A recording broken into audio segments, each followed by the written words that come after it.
Welcome, welcome.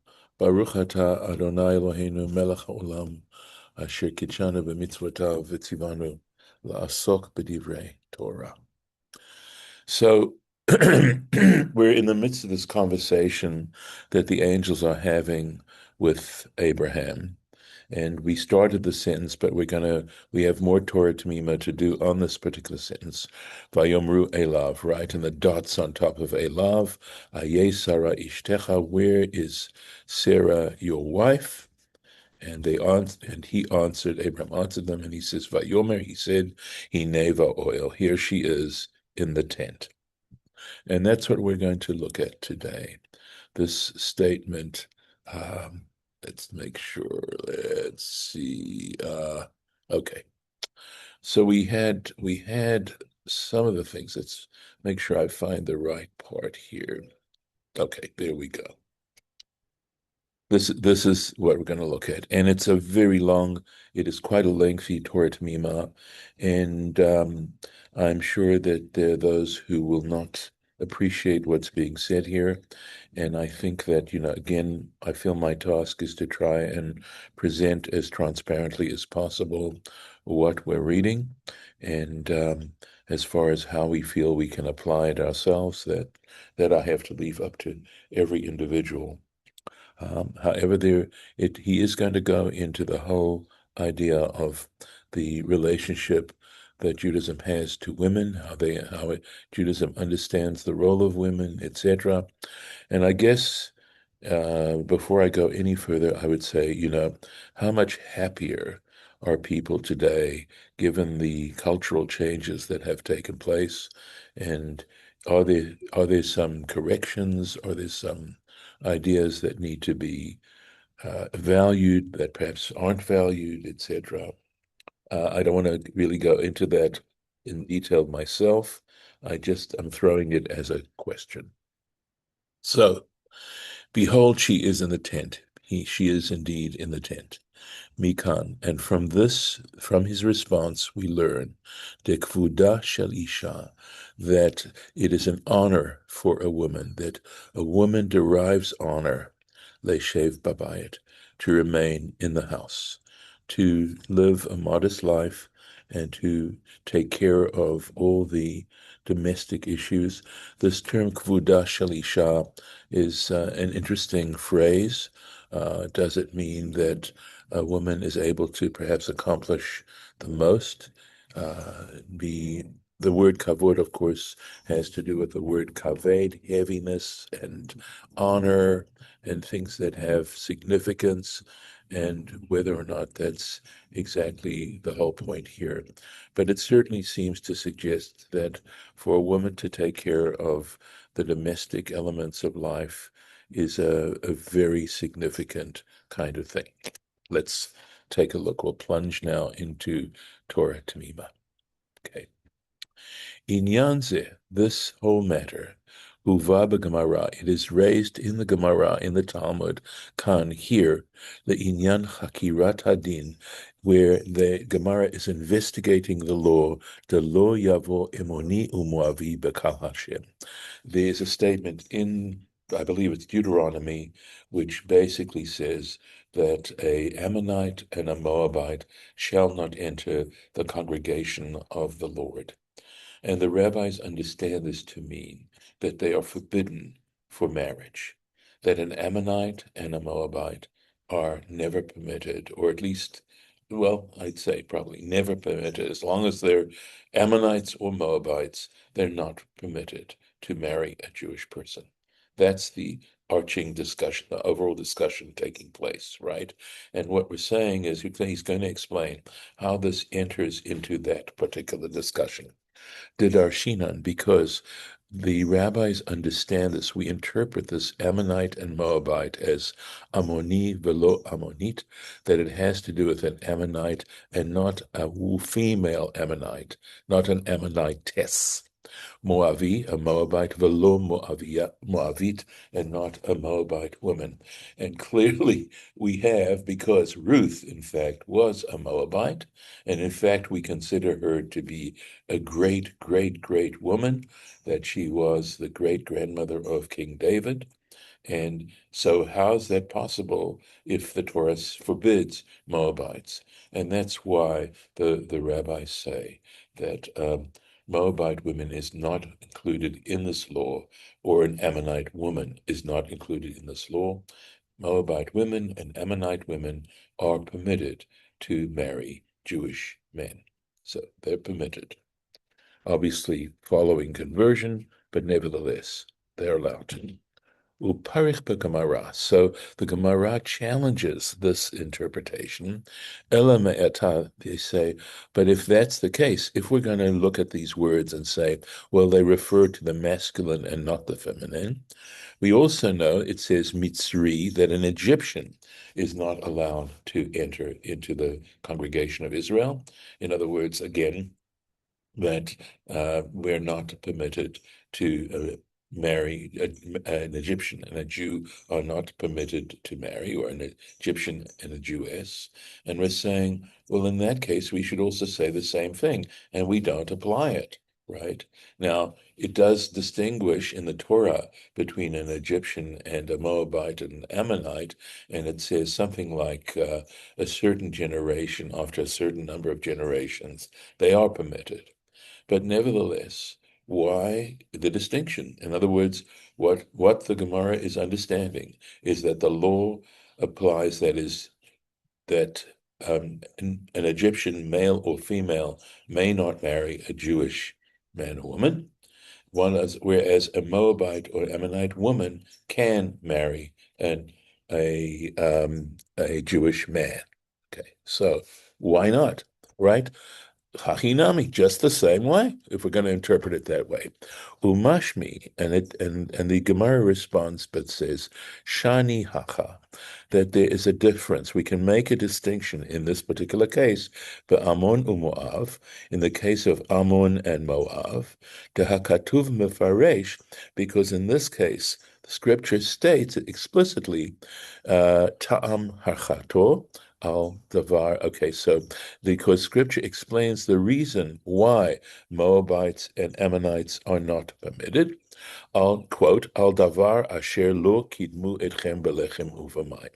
It says that the reason why they are not permitted is that when the Israelites were wandering through the desert and they had to go through that territory, the territory of Moab and Ammon, they refused to offer them any bread, any sustenance or water. They did not offer it to them.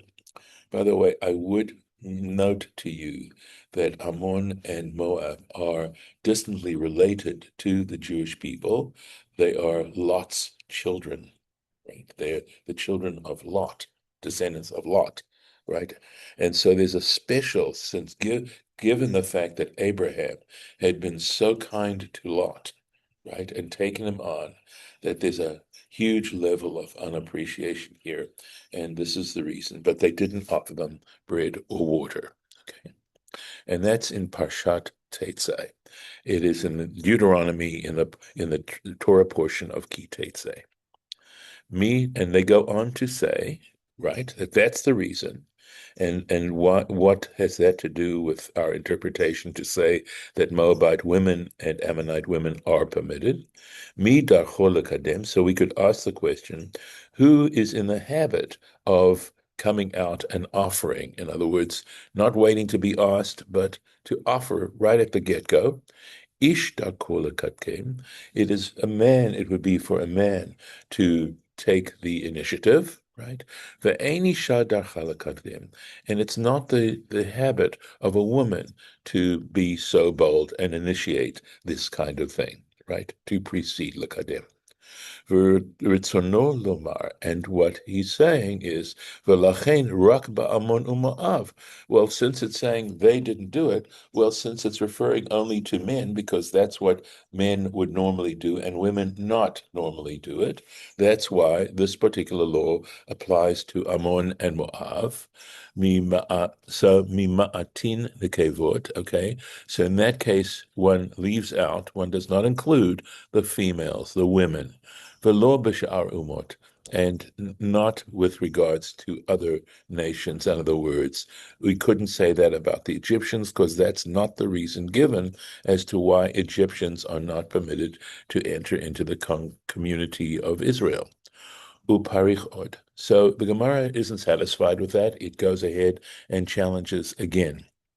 Haya lahem lekadem anashim. You could argue that it was possible for the Moabite and the Ammonites, lekadem anashim, likrat anashim, they could have sent men to meet and to offer the men, right? They could have done that. The nashim likrat nashim, it would have been perfectly appropriate for women to offer the women bread and water. So again, they're challenging that response. Umashni. And in that particular case, in answering that particular challenge, they say, Diktiv kol kvuda bat melech pnima. They say that in general, and this is a famous statement, kol kvuda bat melech liva, that the honor of the daughter of a king is inward, is private. Right. And this has to do, okay, here we go. And so what it's saying here is, Ein darcha shel isha. It just simply isn't the course of a woman, latzet mi beita, to leave her house, l'makom parhesia, to go into a public place, va'afilu likrat nashim, even to meet women. So we're talking about tremendous modesty, okay, that for a woman to act modestly is terribly important. And because they're associating the idea of going out in public like that with prostitution, and in fact, the term in Yiddish for a prostitute is nafka, and the word nafka in Aramaic means to go outside, to go out. And the full term is nafka bara, a street, going out in a street. And of course, in English, I believe the term street walker has the same connotation, that it refers to a prostitute. So they're saying that, yeah, they might have, the optics might have been fine for women to offer women bread and water, etc., but still they would have had to go out into the public, and it's not seemly for women to display themselves publicly. Okay. Uva ma'arava amre, but in the West, Amre, they say, and the West refers to the land of Israel, right, in that time, right, in the West, because it's west of Babylonia. Amarkra, there they say, Amarkra, the scripture says, Aye Sarah Ishtacha, where is Sarah, your wife? Vayomer hine ba'ohel, and he said, indeed, she is in the tent.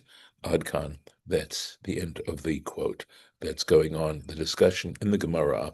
And now we understand why we get this idea of a Moabite is not allowed to marry, or an Ammonite is not allowed to marry a Jewish woman, but vice versa. A Moabitess, a woman from Moab, or a woman who's an Ammonite can marry a Jewish man. And of course, this all assumes conversion, right? Okay. V'hinei, and indeed, licha'ora, it would appear, kavanat haraya, right, that the intention of this particular proof, mishnei hapsukim, from these two different verses, achati, it still has the same intention, it has the same force. The darcha shel isha hashevet bayit, that it is the appropriate behavior for a woman to remain in the house, to act privately. The imkain, and if this is the case, in no muvu'ar, it's not clear, okay, since the intention is the same, it's the same argument, right? Ma Sa'ane laho livnei ma'arava. Why does it say that the West, the people in the West, what did they dislike about the initial explanation, right? So then, just to review, right, that they said, remember, that it says uh, that it's not the way of women to go out of the house, right, etc. And they discuss that the reason there that why Moabite women and Ammonite women can do it is because it wouldn't be expected of them to give bread and water, offer bread and water. That's the argument there. It would be expected of Moabite men and Ammonite men, and they didn't. So that's the argument that the Babylonians, the Jews in Babylonia, give, but in Israel, in the land of Israel, they felt that the better reason is because it's honorable for a woman to sit at home. Okay, so why did the people in the West not like that first argument, right? So Livnei Haria. So there, okay, let's take sure. Okay, that was the answer. Sorry, I want to make sure this is clear. In Babylonia, they used the argument of kol kvuda bat melech pnima. They said that the honor of a woman is of the daughter of a king is to remain at home, right? Ad shira'u lahavi od raya. But the people in the West, remember, they said it comes from the fact that Abraham told the angels, Sarah is in the tent. That's the argument they used, right? Here we go. Amar kra ish Sarah, etc. So why did the people in the West prefer that second proof? Please excuse the fact that the page is jumping around like it is. Okay, so that's the question. Aval yitpa'er hetev, but we can explain this very well, al piman de amar b'Yerushalmi, by what is actually discussed in the Talmud Yerushalmi. Remember, there's the Talmud Bavli, there's the Babylonian Talmud, and there's the Talmud Yerushalmi, right? So the Talmud Yerushalmi is the Talmud that developed in the land of Israel, right? This sugyan in this particular sugya. This is chapter 8 in the tractate in the Talmud Yerushalmi, Halacha Gimel. That's the way the Yerushalmi is organized by chapters and halachot. The Parich Gamken, right? Because there, if you look at the Jerusalem Talmud, you will see that it says, it also argues there, Al din Ammoni velo Ammonite, regarding this law saying that an Ammonite is not permitted, but an Ammonitess is permitted. Ihachi, right? They argue the same thing. Ihachi mitzri velo mitzrit. You should say the same thing, that this law just applies to Egyptian males, but not to Egyptian females. Hachinami, it's the same thing. Umashni, and there in the Jerusalem Talmud, Shane Hacha, they say it's different, right? There's a difference between Egyptians and Ammonites, Ba'amon u'Moav. Dechtiv, because there in the Ammon and Moav it says, Va'asher, look at this, they give a different reason. Va'asher sachar alecha et bil'am, Va'asher ya'atz v'gomer. So, because there they say that it's written, right, not in Parshat Titzetzeh, but it's actually written elsewhere. Okay. Let's see. Okay. Make sure I get this correctly, right? It says because they gave advice, okay, or because it says they hired against you. In other words, they hired against the Israelites. This was, of course, King Balak of Moab, who hired against them Bilham, the prophet Bilham, right, to come and curse the Israelites, for Asher Ya'atz, etc., and who also, Bilham also advised Moab. Remember, there was this horrible, horrible deal where the Israelite men were fornicating with the Midianite women, right? Mi darchol lischor liyaetz. So again, there they say, who would tend to hire or to give advice like this. Ha'ish, there they say, a man velo ha'isha, and not the woman. And since that applies to the Moabites and the Ammonites, etc., etc., Ad Kan, end of quote. Lefanenu beparshat Hetzei, we see ahead of us in the parsha of Ki Tetzei. This is, of course, Deuteronomy, chapter 23, 5. Lo ketiv, we see there, it doesn't say v'asher ya'atz. It doesn't say anything about them giving advice regarding the destruction of the Israelite men by tempting them through the Midianite women. It only says there, Varak Asher Sachar Levad. There it only says, and who hired Bilam to come and curse. There, that's the only thing it says. It doesn't say anything about the advice, etc. Varak B'micha. So it actually is in the prophet Micah. When you read Micah, chapter 6, right? Ketiv Zechor na ma ya'atz balak. There we go, it says, right? Remember, in Micah it says, remember what the advice Balak gave, Melech Moab, etc., or what he gave to the king of Moab, etc. Vehirkiv HaYerushalmi, and so the Yerushalmi, right, in its discussion, they rely et shnei hapsukim kechad. They make use of both verses like one. In other words, the verse about hiring Bilam and the other verse about the advice regarding the Midianite women to seduce the Israelite men, etc. They simply combine the two concepts together. Lahorot, to teach, shahaschirut haita ba'etza, to teach that the hiring of these whether or not it's referring to the hiring of Bilam, haita ba'etza, it was through the advice, v'yein lefanenu b'parshat Tetzei, and he says, take a look, as if we ever get to the parsha of Ki Tetzei in Deuteronomy, you'll see more details about this there. V'hinei, and so, lefi zeh, according to this, it looks like lo taspik od hara'aya, and because they use that verse to do it, meha pasha kol kvuda bat melech pnima. That's why the Yerushalmi isn't happy about this idea of kol kvuda bat melech pnima, that the honor of a daughter of a king is private, right? Dekevan deikar hakpeda, because the whole reason for why Moabites and Ammonites are not allowed to marry Jewish women, mischirut ume'etza, there it comes from the idea of hiring and from giving advice. And when it comes to giving advice and hiring, you can do that privately. You don't have to go out in the street to do that. In fact, you probably wouldn't.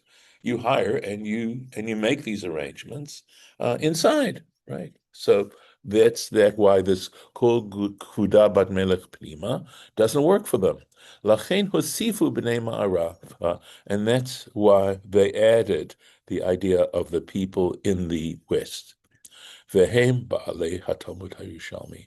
And when they refer to the people in the West, in the Babylonian Gemara, they're referring to the authorities in the Talmud Yerushalmi, right? Hara'aya me haparsha lefanenu, and they, in fact, in the Gemara of Yerushalmi, they use the proof from our parsha that we're using here, the Ire shehamalachim hayu betoch beito, because it's talking about the fact that the angels were, in fact, in Abraham's house. They were inside Shel Avraham. But they still didn't see Sarah. And so he told them that she was in the tent. So it's got nothing to do with going outside. Muvu'ar. So from this it becomes clear that it teaches us, since the angels were in the tent and Abraham was in the tent and they didn't see Sarah and Sarah was in the tent, it's telling you that the women are nevertheless even if they're not, even if they are in a private area, they still act very modestly, leishe levadana, to remove themselves, to um, to remain private, right? Mibli lehishtatef im hagvarim, so as not to engage with the men. V'lachen mevu'ar, and for this reason, it's mevu'ar heitei. It becomes very clear. The afilu lischor ulo ya'etz en darcham, and as a result, they're not going to be hiring and advising, etc. Right? Kevan de gamba bayit, because even if they are in private, even if they are in the house, en darchan lisalitem in anashim, it would not be fitting for them to be having these conversations with males, with men. Again, this idea of acting extremely modestly when it comes to these matters is very much part of a traditional Jewish understanding of these things. Olefize, and according to this, mitba'er, it becomes clear, the hara'aya shel bnei ma'arava, that the proof of the sons of the West, shebegamara habavlit, which winds up in the Babylonian Talmud, mi pasuk shelafanenu, that's based on this particular verse we've been studying in the Torah, shayacha be'ikara, that in fact, even though it's in the Talmud, Bavli, even though it's in the Babylonian Talmud, nevertheless, in essence, it's appropriate. It belongs to the Yerushalmi, to the Jerusalem Talmud. But Otah Sugya, in this very same discussion, V'nishtar Bava, the Talmud Bavli, and somehow it got mixed up into the Talmud Bavli, the Dok, and this is a good explanation, QED. V'da, we'll keep going. V'da, and know, the al yesod klal zeh, right? And know that on the basis of this general principle, the kvuda shel isha lashevet bayit, right? That it is an honor, it's an honorable way for a woman to behave, to remain private, to remain in the house, literally. Nityasdu kama v'chama dinim. So on the basis of this particular principle, okay, it's the basis of quite a number of laws, the Gemara uposkim, in the Gemara, in the Talmud, and in the halachic discussions that take place regarding Jewish law by the halachic decisors. Just as we see that we're saying that Ammonite men and are not permitted, but Ammonite females are permitted, kafi shebe'arnu, just as we've explained, v'chein ha de Nazir, and we could say there's another example in the tractate Nazir, right, there's about Nazarites, Yud Bet Aleph, page 12a, ha'omer l'shluchot, so there it says, one who says to his messenger, Tse v'kadesh li isha, go out and betroth a woman for me in other words, represent me in going and betrothing a woman. Stam, and just says that in general. In other words, isha stam, go and betroth any woman, essentially it's saying, for me. Asur b'chol hanashim, he's forbidden to do any, kol hanashim ba'olam, for any woman, he's forbidden to do this. The messenger is forbidden to do this, right? Shema kidesh hashaliach, because there's a possibility, explains that there's a possibility that this messenger is going to betroth ima or bita, right? A mother or her daughter. In other words, his mother, I think, or his daughter. V'lo shayach lomar, right? And it doesn't make sense, lomar b'chol isha, right? There's a principle that says that if, for example, I'm going to read the principle, right? Kol defarish meruba parish, that whenever you take a specific, you say you assume that it's the majority. The example, I think the classic example is if you find a piece of meat, right, wrapped up in the street of butchers, and most of the butchers are kosher butchers, most of them. And there are some butchers that are not kosher butchers. You assume that the piece of meat is kosher. Why? Because the majority of butchers are kosher. So that's this principle of excuse me, let me find the place here. Right. Kol de parish meruva parish. That's the example of that. So likewise here we would say most women would be kosher. So why would we have to assume, right? If we're going to say that the assumption is that if he specifies someone, it's going to be fine. It's not going to be his mother or his daughter. Right? The reason why it doesn't apply here is the darcha shel isha lashevet bayit, right? And because it is the practice of a woman to remain in the house, v'hava kamechetze al mechetza, and for that reason we consider, right? We don't usually find women wandering around, right? And for this reason, it's looked as 50-50. In other words, it's not aruva. Okay. V'chein ha de Baba Batra, and likewise in the tractate Baba Batra, page 139b, mi shemet, someone who passed away, ve'niach banim uvanot, and he left sons and daughters, habanot yazunu, in that case the daughters should be fed, v'habanim yachzaru al hapatachim, then but the sons can go and beg. That's essentially yachzaru al patachim, means they can go to the doorways. So it's not, the women need to be taken care of. They should not go out begging, okay? But the sons should, or maybe the community should make sure that the daughters are properly taken care of. And again, the argument is mishum dekfuda shelisha lashevet bayit, because it's an honorable thing for a woman to remain in the house and not go out in public. Gam ein mezamnin ota ladin. Likewise, that she is not dispatched. She is not asked to appear in court. Right? Im hi isha chashuva. There's some limitation here. In other words, if she's a notable person, if she's a notable woman, you don't subpoena her. Ella mishagrim la sofrei hadayanim, but what they do is they dispatch to her the sofrim, the people who, the court recorders, right? V'to'enet bifnehem, and she makes her claims, or she testifies in their presence. V'hem mosrin leveitin, and they will deliver to the Beit Din, etc., what she said. And that's in Choshen Mishpat, in the Talmud, the Shulchan Aruch, and Choshen Mishpat, and that's under chapter 124. Ukeshemashbi'in ota, and when they ask her to swear, mashbi'in ota behatznea, they ask her to swear privately, they don't do it publicly, ve'ein mivazin ota bakahal, so that they don't shame her in public. Kain katuv ba'aruch, okay, and this is written in the Aruch. This is this dictionary of the Talmud, I believe, Erech Hesed, under the entry Hesed, which I understand means seduction.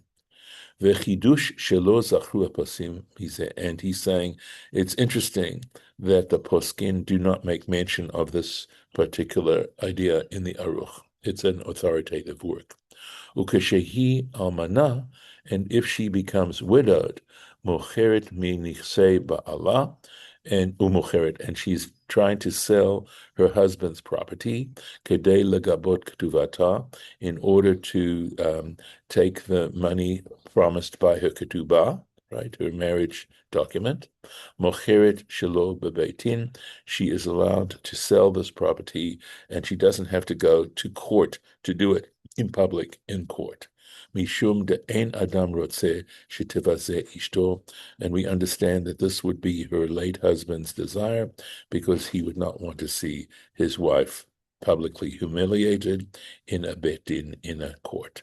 Mipnei kvuda, and at the same reason, because it's honorable for a woman, etc. And this is Even HaEzer, again in the Shulchan Aruch, Siman Kuf Gimel, it's chapter 103, Seif Aleph, subparagraph 1. V'ien od lefanenu, and see ahead in the Parsha Tetzah, in the Parsha, we've mentioned this Parsha in Deuteronomy, Ki Tetzeh, the Pasuk regarding the verse, the Naksha Yivimto, because in that Parsha they talk about the levirate situation, and it says V'niksha Yivimto, and his wife, right, of this man who's passed away, shall come, right, she shall come over, etc. Okay, let's find a place. The ordinarily, and so obviously they're saying how that exactly gets done there. The ordinarily, and it appears to me, ha'ir mashinogel l'drasha zo, okay, that what applies to this particular interpretation, to mashik. Okay, so I think this is a good place, given our time restraints. We'll stop here and hopefully we'll continue this because, as I said, he has a lot to say, and we're going to stop right here and continue next time we get together to discuss Torah Temimah. So I'm going to stop the share and welcome you to, for the record, if any of you want to comment. Yeah, I see that the women of the ancient days, they were supposed to marry the men in their own uh, uh, uh, person, Tribe? tribe. Yeah, and then what about somebody that's a convert? Could you marry a convert? Yes, I think it could. Okay, so women didn't have to just marry men from their own tribe. That's a circumstance that only happens if a man died without any sons, which meant that the property became the woman's. So it's a different circumstance. But a woman, essentially, an Israelite woman, could marry a man from any tribe that she liked under normal circumstances. Okay. Oh, All right. And certainly, listen, Ruth is the example, the classic example of a convert. Okay. All right. Me, did you want to say something? Well, it's regarding the concept of conversion, Yes. Okay. in that, from what I have come to understand, until the rabbis formalized a process of conversion, it Yes. was simply a matter of adopting the ways Right. of the community. That's my understanding too. And yet, the Torah Temimah discussion about the prohibition of the Moabites Hmm. and the Ammonites coming to the conclusion that the women may join the Israelites Hmm.